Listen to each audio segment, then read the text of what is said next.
Ang gobyernong ito ay makita natin ang kanyang responsibilidad sa pagtulak na gagawing korporatisasyon.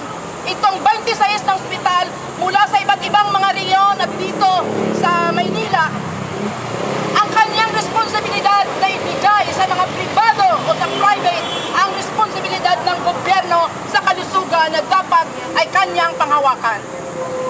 Kaya, malakas na tinututulan natin sa tatlong malaking ospital na pinahayag natin ang ating malakas na pagtutol sa korporatisasyon.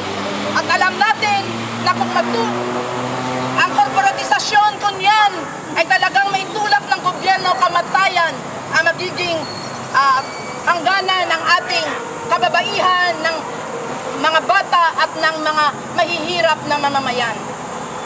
Huwag rin nating kaligtaan na bukas ay ating pumimurahin ang pangdaigdigang araw ng kababaihan sa kalusugan.